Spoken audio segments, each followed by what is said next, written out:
운행무입니다. 말씀드린 대로 지난주에 이어서 이번 영상도 스케치에 대한 영상입니다. 지난주의 영상을 요약하자면 우선 처음부터 끝까지 직선만을 사용해서 스케치를 한다. 대상이 가진 꼭지점을 파악하고 그 꼭지점을 향하는 변을 그리되 아주 여린 가상의 선으로 그린다. 3가지 정도 강도를 가진 선을 사용할 수 있어야 한다. 그리고 지우개를 사용하지 않고 연습해본다 정도였던 것 같습니다. 그리고 한 가지 빠뜨릴 뻔했습니다. 그림을 시작하면서 제일 먼저 할 일이 대상의 크기를 정하는 일이고, 크기가 작아지거나 커지거나는 상관없지만 가로 세로의 비율이 정확해야 한다는 것이었습니다.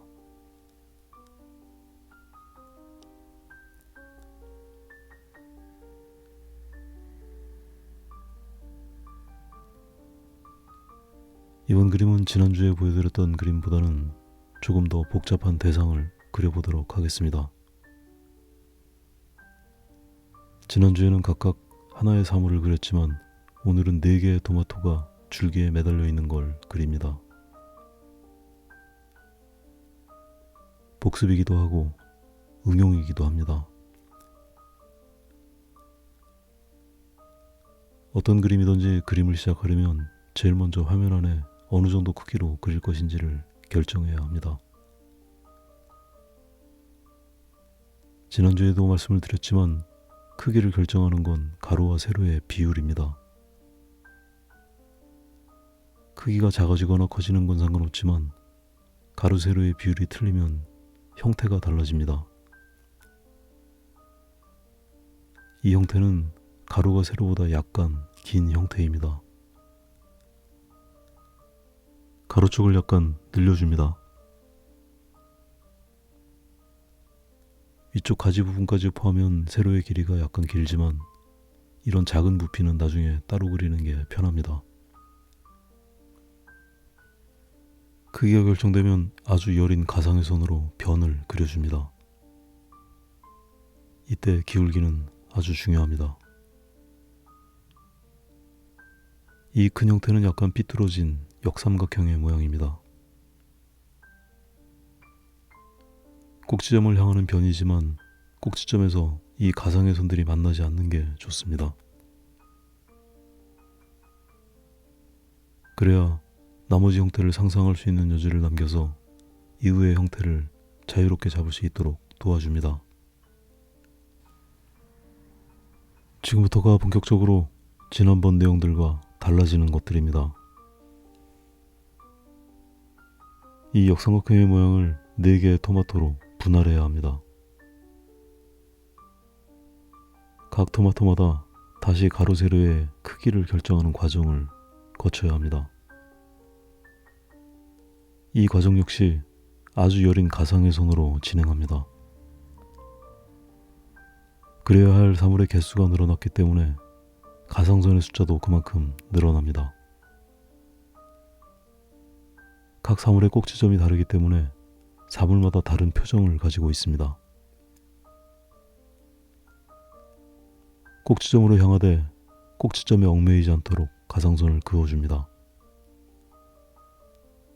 이 가상의 선들은 이후 그림이 진행에 아주 중요한 역할을 하게 됩니다.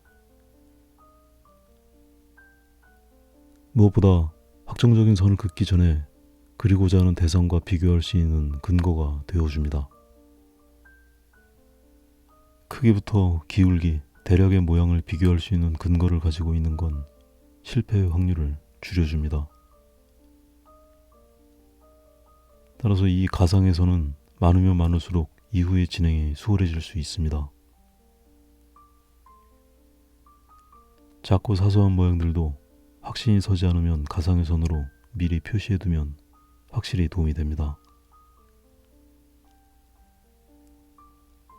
이렇게 가상의 선이 많아지고 복잡해질수록 모든 선을 직선으로 사용해 보시길 권해드립니다.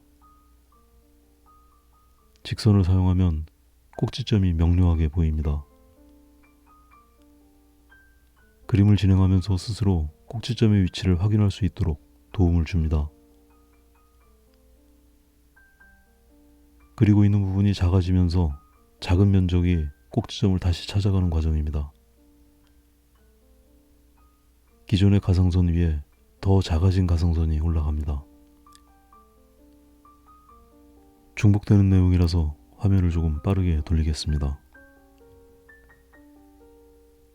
처음에 가장 큰 역삼각형의 가상선에서 4개의 토마토를 그리는 가상선, 그리고 지금은 더 작은 구성물들을 표시하는 가상선을 그어주고 있습니다.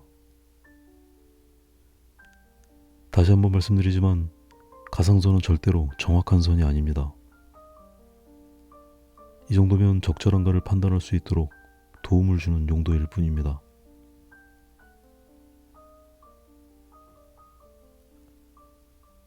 이제 가상선의 과정이 모두 끝나고 그것을 기반으로 확정적인 선을 만들어가는 과정입니다. 가상선이 변을 따라 움직이는 선이라면 확정선은 꼭지점을 따라 움직입니다. 가상선보다 약간 강한 선으로 꼭지점의 기울기를 살피면서 그어줍니다. 잘못 그어진 가상선은 확정선이 그어지면서 자연스럽게 스며들어갑니다. 지난번에 그렸던 단순한 사물보다는 가상선이 엄청나게 많지만 확정선은 그 모든 선을 제압할 힘이 있습니다. 따라서 확정선은 가상선을 따라가는 것이 아니라 가상선의 오류를 찾아내고 수정하는 기능을 합니다. 보시다시피 불과 몇 개의 확정선을 그었을 뿐이지만 가상선들이 상대적으로 약해지고 있습니다. 이 확정선을 너무 연결시켜 그리지 않도록 주의합니다. 꼭지점에 집중적으로 확정선을 사용하면 자연스럽게 변 부분에 사용했던 가상선은 적절하게 남게 됩니다. 그 두 종류의 선이 조화를 이루면서 깊이감이 느껴집니다. 같은 원리로 진행되는 과정이라서 다시 화면을 빨리 돌려보겠습니다. 작은 꺾임이 있는 부분엔 확정선이 따라갑니다. 이런 작은 부분들을 모두 직선으로 그리는 건 꽤 귀찮은 일이지만 작은 꼭지점이 가진 표정을 놓치지 않는 훈련을 위해서 귀찮아도 끝까지 직선을 사용해 봅니다.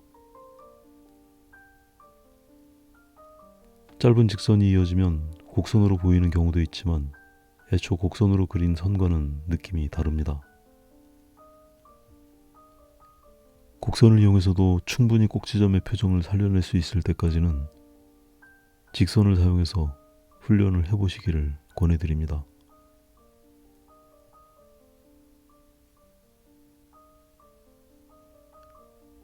이 정도 스케치를 진행하고 보니 가상선은 모두 숨어버렸습니다.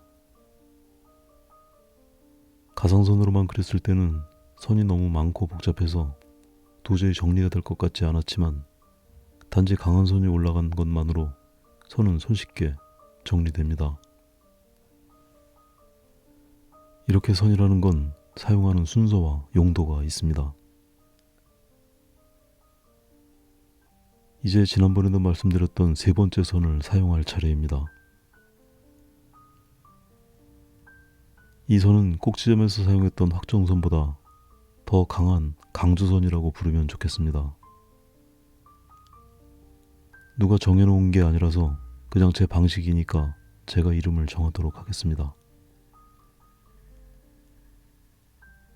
제 경우는 이 선들을 스케치선의 깊이감을 만드는 데 사용합니다.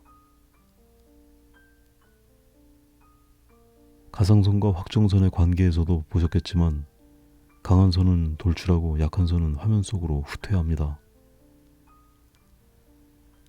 지금 사용하고 있는 선들이 그림 안에서 가장 강하고 굵은 선들이라서 가장 눈에 띄게 될 것입니다. 주로 빛이 오는 반대편에 사용해서 명암의 느낌을 주거나 긴장감을 주고 싶은 부분에 사용합니다. 이전까지의 과정에선 두 가지의 선만으로 너무 단조로운 느낌이라서 이 선들은 두께의 변화를 많이 주는 게 바람직합니다. 오늘은 여기까지 하겠습니다.